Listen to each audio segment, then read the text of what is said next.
Здоровья, дети.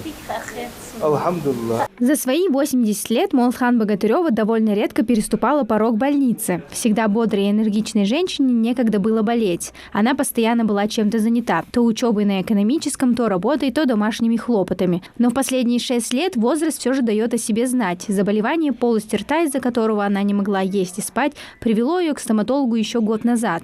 От родственников она узнала об акции «Здоровая улыбка», где можно бесплатно пройти осмотр. В этом году Молдхан повторно пришла на это мероприятие. В поликлинике ее называют образцовым пациентом. Вы же сами знаете, даже и в детстве, и в старости это зубной как-то страшно звучит.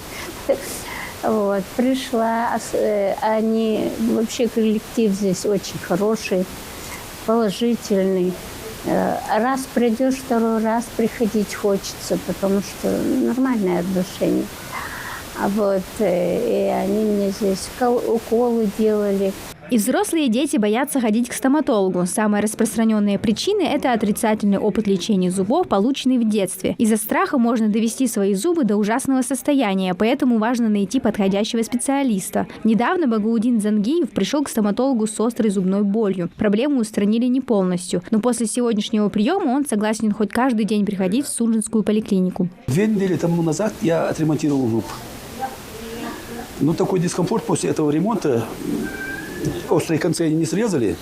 Я услышал про эту акцию, пришел сюда, мне его отремонтировали, дискомфорт убрали, все, я себя очень хорошо чувствую. Секрет успеха Аслана Микиева прост. Он внимательно слушает каждого пациента, что помогает ему расположить к себе любого человека. Как говорится, слово лечит. Аслан учился в Башкирии, а после проработал там 3 года. Зубы жителей Сунжинского района он лечит уже 5 лет. Говорит, быть стоматологом – это непростая работа. До поступления в медицинский университет думал, что ночью все спят крепким сном, но когда ты становишься врачом, когда начинаешь брать ночные дежурства, оказывать медицинскую помощь, ты понимаешь, что ночью не все спят, оказывается.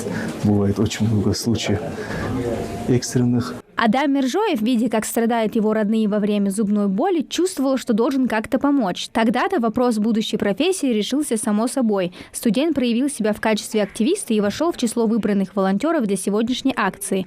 Он на практике смог применить знания, которые получил от своего любимого преподавателя. Полностью может на макете, на человеке показать, что, как и почему это происходит.